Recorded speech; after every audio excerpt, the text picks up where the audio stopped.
11 தொகுதிகளில் நடக்கும் பலே பாலிடிக்ஸ். தர்மபுரி, கிருஷ்ணகிரி மாவட்டங்கள்ல இருக்கிற 11 தொகுதிகள்லயும் ஒரே ஒரு விஷயம் எக்கச்சக்கத்துக்கு சூட்டை கிளப்பிக்கிட்டு இருக்குதாம்.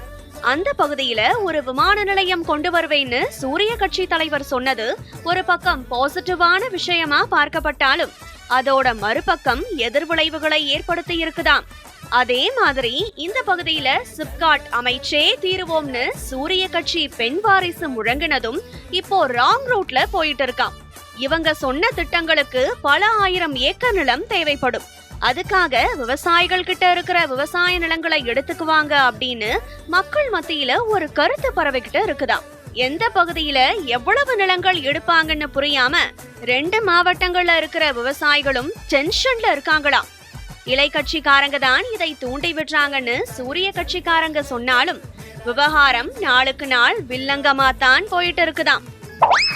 இலை கூட்டணியில இருக்கிற மாம்பழ கட்சியும் இந்த பகுதிகளில் வலுவா இருக்கிறதால இந்த நில எடுப்பு பத்தின விவகாரம் தேர்தல் சமயத்துல விஸ்வரூபம் எடுக்கும்னு சொல்றாங்க.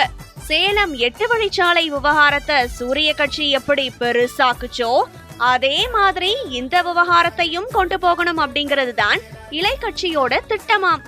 2 மாவட்டங்கள்லயும் 11 தொகுதிகள்ல இதோட தாக்கம் இருக்கும் அப்படிங்கறதால இதை எப்படி சமாளிக்கிறதுன்னு தெரியாம சூரிய கட்சிக்காரங்க திணறிக்கிட்டு இருக்காங்களாம். அப்படியா? சரி.